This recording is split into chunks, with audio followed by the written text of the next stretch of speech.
Hear all videos here, to base be the glory. Who that what? Who that? Who that what? Who that what? Who that what? Who that?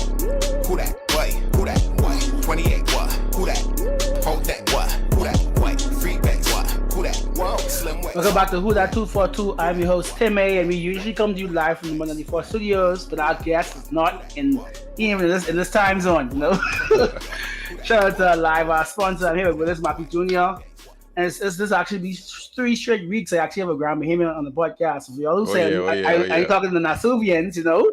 I branching out, you know, because I know the bounce is bigger than Nassau. Yeah. I like that. But how goes it, man? Hey, right here, you know, living. So I mentioned to get you on the podcast, but it happens if you have the same birthday and you're dropping something on your birthday, you know. So yes, the website, usually our website is for the content creators, and you are one, but you basically, you know, your first priority is you play basketball. So not only when people drop a website, you think of a photographer, artists, music people, but to me it's like a basketball player dropping a website. So talk to me about that. Talk to me before you get to your career. This part of your career, why you decided, you know, to make a website for me. All right. So basically, all my life, I've been, I would say, a creative person. Since I was maybe 5 years old, I started playing the drums in church. Then when I was probably 7 or 8, I started playing the piano in church. So like I learned everything by ear. I was always musically inclined. My dad, he played the guitar. My mommy, she sing. Everybody in my family do something musically, I guess. So I always was into music. And when I moved over here to Europe, I started to get into photography. So basically, I felt like I had a lot of talents and stuff, I guess. And I just wanted to find one umbrella to put it all under and to be able to showcase and kind of brand myself into, I guess, what I wanted to be. I mean, I'm always going to be an athlete, but I feel like I offer a lot more than just being a person that can, you know, put the ball in the hoop, you know. So that was kind of the thought. And you're probably saving some money doing your own creative stuff for your own career, you know, instead of having to rely on 2 or 3 people to. Oh, absolutely. Yeah. Absolutely. I for the website, I did everything myself. Like when it comes out, obviously on my birthday, May 5th, like you will see that from the start to the finish, like I did everything myself, and it took me a very long time, but I didn't have to go and pay somebody hundreds or thousands of dollars to do it. I was able to do everything myself. So I'm proud of that, you know, and so, yeah. So, athlete, let's talk to me about how you fell in love with basketball. Like, when was the first time you picked up basketball, if you can remember? And how did we get from that point to being a professional athlete? Yeah, so my story will definitely not be like any story you've probably ever heard when it comes to anything with basketball, because I never was playing basketball. Like I was always a baseball player. I grew up playing baseball. All the Lucius and what's his name? Chaz, all of those. I played against all of them when I was young. Played against Todd Isaacs, all of them when I was young. Like that's what I wanted to do all my life. And when I moved to the States when I was 16 for high school to pursue college and to pursue being a professional baseball player as well, started just playing around with basketball. And basically the school that I was at, you had to play more than one sport. So my winter sport was basketball. So I picked that up. At this point, how tall were you at this point?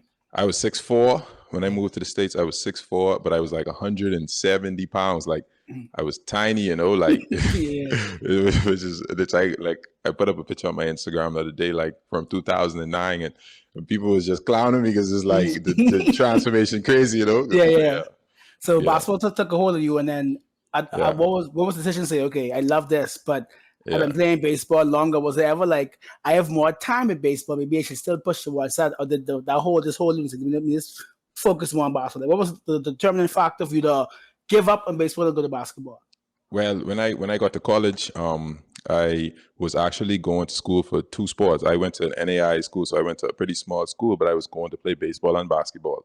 And I basically just fell in love. I think I had more of a connection with the basketball players than I did with the baseball players. And I had an injury, like I had a heart problem actually that took me out of sports for 6 months. Wow. But when I would return, it allowed, I could still do anything I wanted. But I just thought that 6 months of not playing baseball as a pitcher, you know, you have to throw every single day, like every single day. It's technique, it's repetition. And I lost 6 months of that. And I just didn't see a way that I could recover and still reach the goal of being a pro baseball player anymore. So I basically I just was like, hey, I just can get my degree. I go in here for free. I can just play my 4 years out, get my degree. I studied forensic accounting. So I was like, hey, at least I love something good at the end of this. But as I started to play basketball, I took away baseball and just focused on basketball. And I just slowly but surely just got better and better. And what's funny is I started playing for real when I was 18 years old. That's So when I had my first like real year. Like a Joel Embiid, Basically. Chris Shaw type of situation. Exactly. This is why anytime I come back home, nobody know who I am. Like they'd be like, where this way been? You know, because nobody knows like or where I've been or like how they never see me playing basketball. None of this, and I always tell the story, and everybody's can't believe it. You know. So before I go on that, did you watch the Batman? The recent one, I actually did. So you saw the red letter for forensic accountant. That's what Yes, that was funny. Yeah. So you did your 4 years. Now, what was the next step to like to fully chase it? You have your degree, but you also have your 4 years playing. What was the next step to get you professionally playing basketball? So I can give you some crazy information that you might have nobody will ever admit, but I can keep it real. Why not? So when I was coming out of college, you know, forensic accounting, pretty good career. I was going to do my OPT. Especially in the States. I was going to do my OPT. I was getting job offers upwards of 60, 70K just coming out of college without any extra schooling. Mm-hmm. Now you have this. And now on the other hand, I come from NAIA school, had a really good year, all the accolades, whatever. But I'm still coming from a small school and I'm trying to pursue professional basketball.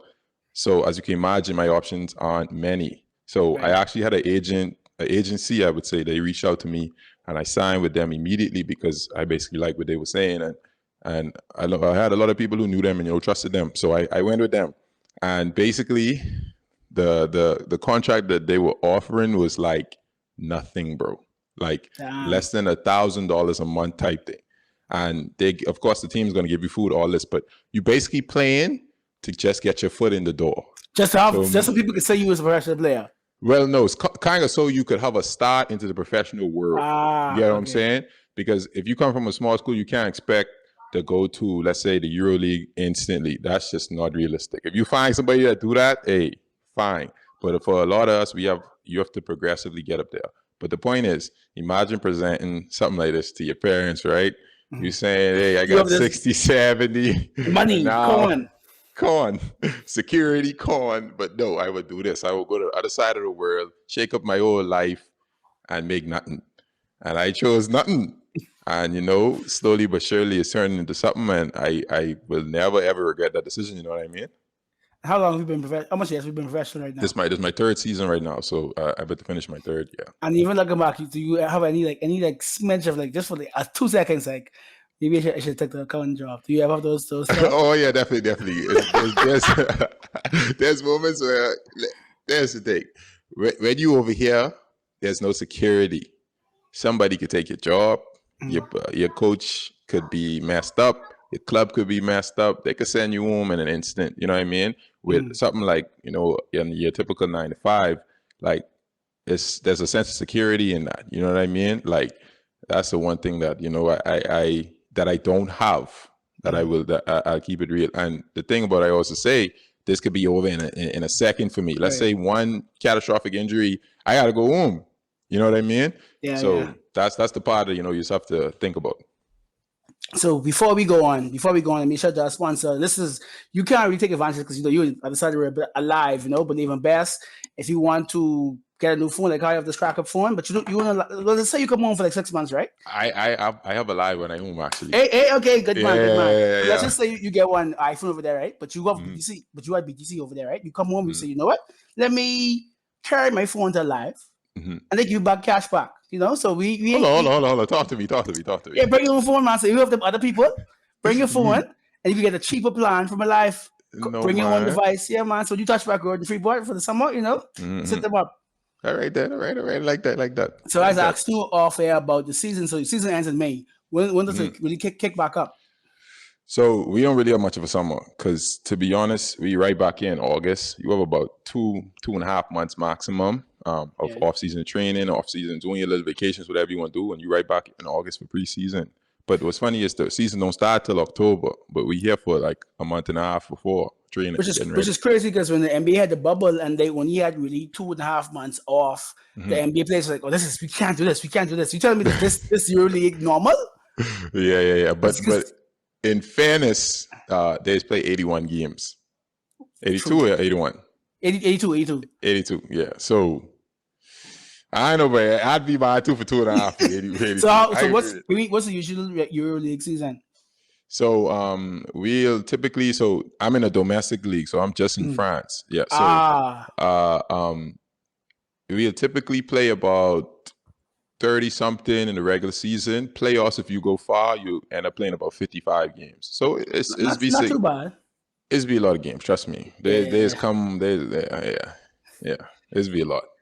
And so I reached the point because I mean everyone wants to go pro, everyone wants to go to the biggest league, to the NBA. Has that been something folks are like, are you let me make it as a professional player and make my money, or is there some type of let me try get to the league somehow? Because we know it's difficult. Like and I like to see, and that's why I like the big about him players, because just because you are in the NBA, don't mean you're professional, don't mean you're in good.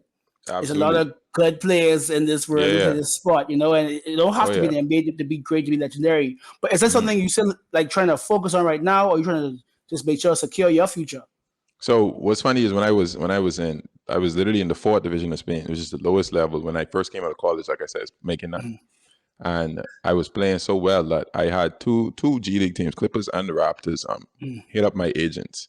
And just when I thought things was gonna pop off, March 2020 happened. The pandemic happened. Gracious. And never, ever, ever, ever heard back from any teams anymore. So I mean, for me, I never look at it as a something bad. I almost look at it as if it comes, it comes. But what my focus is right now is trying to make as much money as I can while I'm in Europe, before moving back on that side of the world where I could use that money to build something up for myself. And basically with mentioning the website and stuff, that's kind of the start of something. Trying to I guess build something up for myself before you never know. You said you were 6'4" when you made the choice to be good at basketball. How tall are you now? 6'8".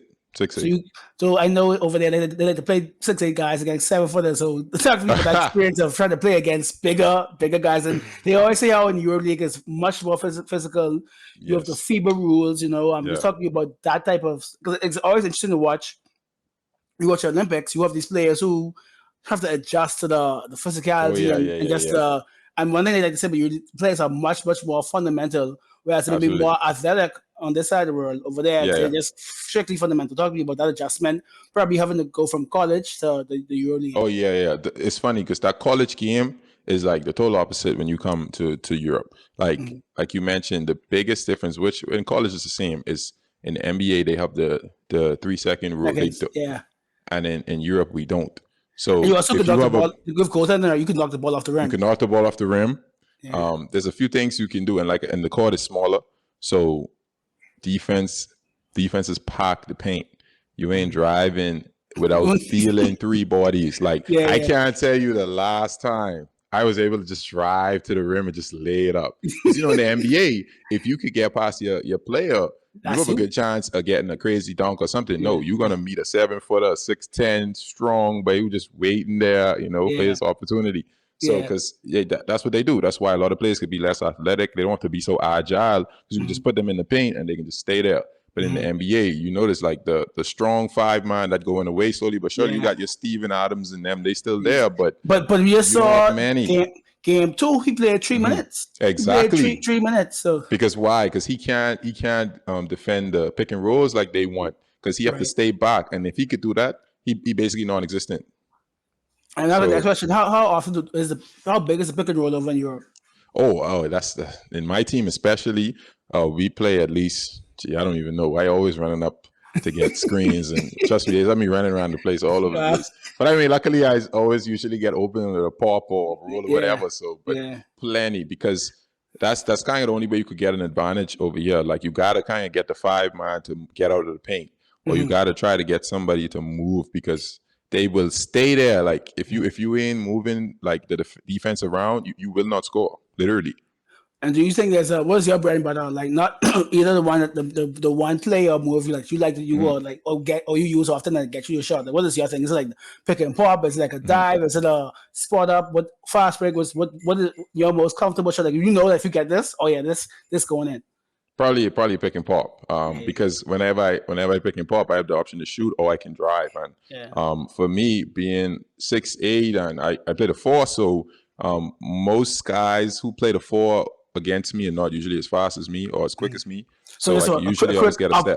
Up fake and just go the up first fake step. And go. Yeah, I try to keep it simple because one thing that's big over here is the travel rule. I don't know if you ever heard about that, but like, so they watch they watch your feet a lot. You know, like in the NBA, you could sweep through and go to the same side. You can't do that in Europe. So in Europe, you have to put 2 feet down first, then go. You can't just like hub your pivot and go. That's a travel over here. So I have to. Yeah, and that's a huge move because in college, that's how I was making my money basically. You know, sweeping through, blowing by, but you can't do it yet. So you have to be really careful with your feet. You know, you have to be a lot. That's why you have to be more fundamental, and you have to really be careful with how you approach your game. So I was talking about your experience with our national team. You know, everyone and I hate that people just don't like to watch until like you all have these 3 to 4 years, so you're trying to qualify, but people don't need to watch it last time and me barely make it. We're talking about your experience with the team. Yeah, so that same year that I was telling you about my first season, when I was in the 4th division, like I said, I was playing really well. I played clearly well enough to get the attention. I got the Player of the Year in the league and all of that. Clearly good enough to get the attention of the national team. I'd never been, a part of it and wasn't expecting it really. But what's funny is my cousin, I don't know if you know Leandra, boxer, is with in a boxer. Exactly. So she's my cousin, and she actually introduced me to Mario the first time. And he was basically like, who you is type thing, like he sized me up, Yeah. You know how he is. So he sized me up because we go on to his job type thing for her to introduce him to me because we was in the area type thing. Right. But anyway, he was like, all right, we can put you on the radar and what's not. So they did just that. Got a call in February 2020, and they were like, hey, we want you to be a part of the team. And it was my first trip that I went with them in 2020 to Mexico. And I played 5 minutes first game and 4 the second. And, next tournament came. I was literally the leading scorer for the team against Puerto Rico. Had my first, I guess, breakout game, the kind of here I am game type thing, when people was like, actually like, who is this guy? Who this guy is type thing, maybe getting the attention of people who, I never would thought, And I mean, since in the last window that we just played, the same thing kind of happened where I had another really good game and just been trying to, I don't know, get my name out there, like just trying to help the country. Honestly, like I think we have a cool opportunity. This is a once in a lifetime type of thing. This is once in a lifetime, and this is one thing that a lot of the leaders on the team preach. Yeah. The next window was July, right? I believe the next tournament. June. End of June, early July. Because I feel like we right there. Like if we could get right there. No, like man. Listen to me. I'm so excited. I can't wait to see you guys in the Olympics. Like I don't know what I gotta do, but I come in. I could be there. Crazy. I could be there. For me, the World Cup in itself would just be like crazy, Right. Like, people like us who really know basketball, we know that the FIBA World Cup is more important, really, basketball-wise, than the Olympics. So like we would know, like people be like, oh, that don't matter, but to us, oh man, that'd be this is crazy. Like I said, we get these 2 wins, like we in, like this is it. That's crazy, and to be a part of that, like, and honestly to be one of the players that's like contributing to that. Correct, yeah, but that's crazy. I always tell people this is what makes it live forever. You would be immortalized. You'd be one of the Bahamians who did that. Like yes, your children are gonna be able to look back and see. And that's the team of 10 people with this Mackey Jr. And that's the type of stuff I literally think about all the time. Like just trying to be a part of something great, better than me, something greater than me. That's something, like I said, like a lot of the leaders on the team, like you got your David Nesbitts and all them, Mikey, all them. That's the stuff they preach to us younger guys, So that's important. So that's next month. Is that your next biggest goal right now, or is it also trying to figure out your next season, or like where your priorities are at right now? Well, definitely. I'm about to do some therapy on my knee that I've never done. I'm hoping that because I have arthritis in my left knee, so it's something that hinders me a little bit, but I've been able to play through it and be fine. But I found a therapy over here that I'm going to try that might be able to help me out. Like, was it like a meniscus issue or just happened? No, at the time? it was a tibia issue. I had a broken tibia actually when I was Ah, 16. So right. it caused me to have some arthritis in the knee. But I have a therapy that I'm going to try this year that I hope that it'll be. That's my priority right now, which is why they put me on the side and I have to get injections and stuff that I'm hoping to help me and get me ready for the next season and of course for the window in the summer. So that's really the priority, just trying to get my knee together and just be ready, for the season and for the window. So basically, you're looking at making history in June and Absolutely. making some more money in August. That's what it's about. So That's what it's about. so 3 years. Usually, like EuroLeague, like the career might be like 5 to 7 years. Do you have like Yeah, a number? Do you have a number you're trying to hit before? Because of course you'll be playing basketball forever. You want to set yourself absolutely. up to go on to the next the next phase. Do you have a number you're trying to hit? So when I first started, it was 5 years. I was like, you know what? Let me just do 5 years of this, and then I gotta, go on to something else maybe. But at this point, I feel like I'm on a trajectory. I feel like I could make some pretty good money over here, just being honest. And if the money flowing, I can't see myself moving drastically. I got a girl. She live in Florida, so that'd be difficult with the Yeah, time yeah. change of different things. So things that I would consider. But for the most part, I don't think she'd be too mad of the money flowing. So It's really coming, And is there have you given any thought to your post career thing? Is it for like oh accounting yeah, or yeah, yeah? yeah. This is what the website is about, man. Okay, Listen. So, okay. so honestly, I know that forensic accounting will always be there, but I think that that'll always be my way out type Yeah, thing. yeah. Like that'll be the thing that I would always rely on. And the things that I do in my free time that make me extra money, like maybe accounting services for people, photography, music, all whatever, they'll always be there as other streams of income for sure. And I'm sure you having a network of athletes, they need account services. Like, you have Yeah, some yeah. high net worth type of thing. Yeah, man. Yeah, for sure. That'll be something I'll consider definitely in the future, no doubt. When I have more time on my hands and stuff like Right. that, when I'm able to take on, things like that, of course. How was the language barrier when you went straight from the States to Europe? Wait, listen. I was in Spain. Everybody learns Spain in school, but you don't know Spanish. I always I'm tell people, telling. you did 12 years in the Spanish, Yeah, and you got an 8. It don't matter. there's It don't no matter. even because a lot of them they learn Spanish differently. They speak it, we write it. Yeah. Like, that's what I tell them. I say we learn like to take tests. We don't learn to speak it. Like I learn how to speak it, of course, but not to have conversations. So I was able to point at things and say what I need to say and just kill it. And then coming to France, I don't know French, and I still don't know much French, but making it. And then, so I guess that's my question, but do you see yourself staying in Europe after your professional career over? Or that's just like, that's that phase. You come back. Ooh. I don't honestly. I really like the life here. Like I just put a video about this on my YouTube too about like how much I love living in France. It's just a lot of benefits, man. Like simple things like healthcare, like the healthcare system, and it's insane. You literally could get anything for free once you have your Wow. social security card. You go into the pharmacy, it's like you swipe it. You go to the doctor, you swipe it. You walk out the door, like no bills, none. And that right there for me important because like if I live in the States, if I live in the Bahamas. I break my leg, I might be in debt forever. You never know. You know what I mean? You really could be in debt forever. It's hard to say. Yeah, that's You might have to crazy. drop on 15K just Just to to see a fix. doctor and fix. Yeah. Yeah. That's But crazy. over That's here, crazy. it's not Especially like that. you as an athlete, you got to make sure your Yeah, body's straight because you don't know absolutely, what affects your body got 10 years from now from exactly. getting beaten from these people in the See, so strong. Yeah, it's for real. Like that's things I literally think about to this day. I'm always thinking that's one of the things like something like anybody who knows me know like I'm always thinking about something the next thing or the next thing. That's just how I am. And any trends of jealousy as you see we have like 20, 25 baseball players, like any like mother 6 red. If I didn't take those 6 months off, it's could have been me. Absolutely. All the time. Listen, a lot of my friends are pros. I don't watch Yeah. them play. I go to the games. I was, Shabazz Yeah. and Rashad. He used to play for the Reds and them. Like all of them I grew up with, like playing with, and like it's no jealousy. It's But just imagine if you was 6, they playing baseball. no, seriously. I'm telling you, like it was destined. I thought, Yeah. but God had a plan. So hey, nothing I could say. Yeah, because I don't think you'd have had this Europe life if you did 6 with baseball. No.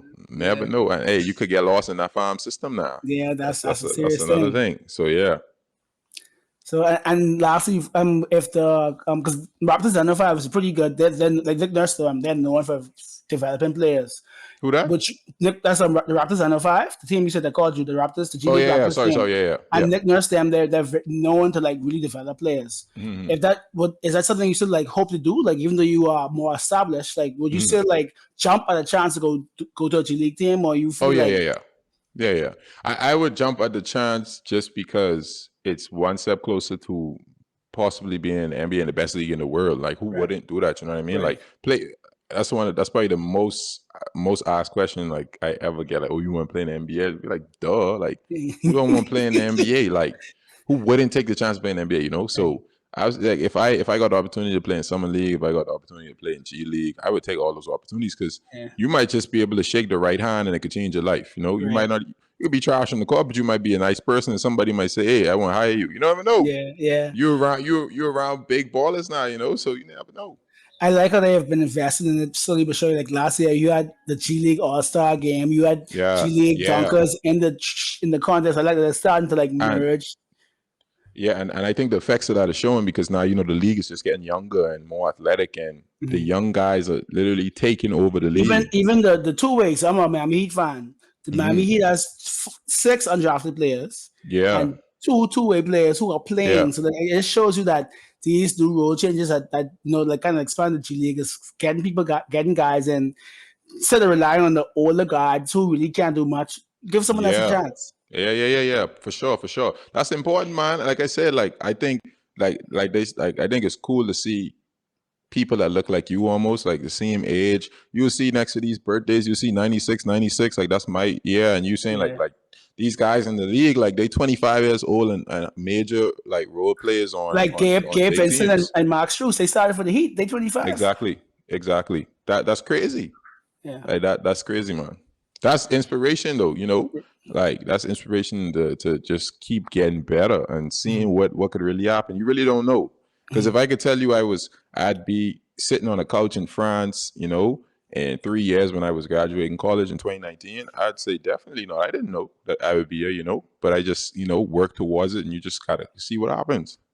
So before you get here, just let people know where they can find you on YouTube, social media, and the website that will be out. Oh, yeah. So my website on May 5th, that's in 2 days, actually, because today's May 3rd, I think, is willismackeyjr.com. This is where you'll find literally everything to do with me, my music, my photography, my basketball, my about me, whatever, my store that I'm going to be selling some merchandise and all those things. Everything's going to be up there. On my YouTube, it's Willis Mackey Jr. My Instagram, thanks to the producers here at WMackeyJR242. And my Twitter, I don't really tweet, so it don't matter, but it's the same. I really just retweet funny stuff, to be honest. Yeah. That's just, that's really why I there. But yeah, and everything is there. Sir, thank you. I appreciate you for coming on. Happy birthday to us. I'm going to single day Drinko, you gotta find. And then Doctor Strange also comes out as well. So I'm about to go watch that too. Doctor Strange too. I just want to say I watched Doctor Strange 1 just so I could watch Doctor Strange 2. So I'll be all in on that. My ticket done bought. I ready. Yeah, all right, then. Good. So shout out to the Solid Podcast Network. Shout out to producer Cam. This has been Huda 242, episode 32. We out. Who that?